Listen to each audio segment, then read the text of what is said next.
These latest headlines from ABC15 are sponsored by Lerner and Rowe Injury Attorneys. One call, that's all. Hello, Megan Thompson with your afternoon update right now from ABC15 Arizona. We are tracking several developing stories all across the valley. A woman is expected to survive after being kidnapped in Phoenix. Investigators say it all started earlier this month when a man forced her into his truck. Authorities had spotted that truck in Gilbert, where police exchanged fire with the suspect. The suspect died. Gilbert police say the bullet that hit the victim was from the suspect's gun, not any officers. We're also following up on this massive fire at a storage facility in North Phoenix near 19th Avenue and Deer Valley Road. This is brand new video showing the aftermath. As many as 75 units are affected. Crews telling us they had to open each individually to put those flames out.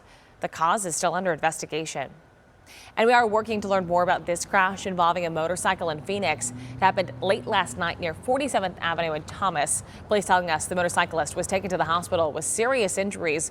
We're also told another vehicle involved left this scene before officers arrived. It was located nearby with no one inside. Once we get an update on this investigation, we'll be sure to let you know.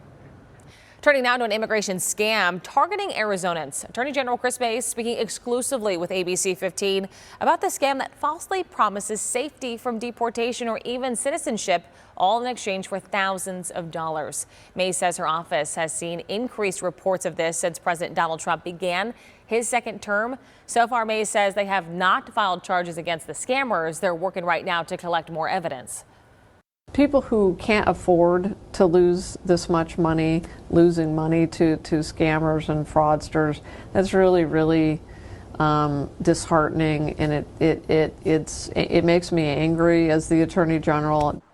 Now, if you think you're being scammed, report it to azag.gov. The process is available in English and Spanish. To our border watch now, Governor Katie Hobbs signed a new executive order prompting more action at our southern border. Operation Desert Guardian will bring together state agencies to crack down on illegal activities in more remote parts of the border. The operation is funded by the state's $28 million border security fund. You can hear her full interview right now on ABC15.com. And new from ABC 15's Impact Earth team, the Colorado River might face a new challenge when it comes to protecting our water supply. It's a delicate balance of dozens of agencies, states and tribal communities all working together. But President Donald Trump's executive order set to unleash American energy puts a freeze on the billions of dollars dispersed through the Inflation Reduction Act. That's been set aside to fund water conservation projects for the Colorado River. The most immediate impacts from this funding freeze are likely to be felt by farmers, mostly on the main stem of the Colorado River, for example, in Yuma, who may have planned to leave water back in exchange for funding, and now they have to make a different plan. This funding freeze doesn't mean that we are going to run out of water. Now, any disruption could have ripple effects, especially as negotiations between the upper and lower basin states continue. They need to reach a new agreement to manage the Colorado River before next year.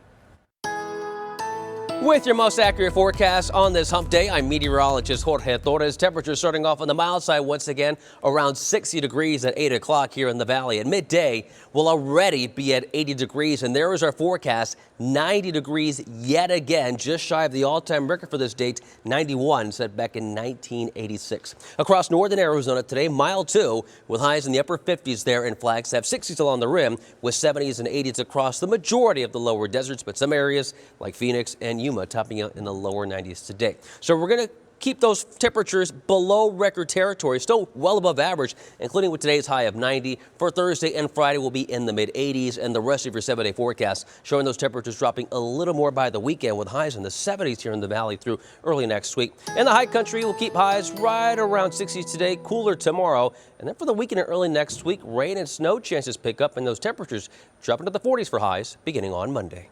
We will have another update for you tonight. Until then, get the latest news, weather, and traffic at ABC15.com, or you can download that free ABC 15 mobile app.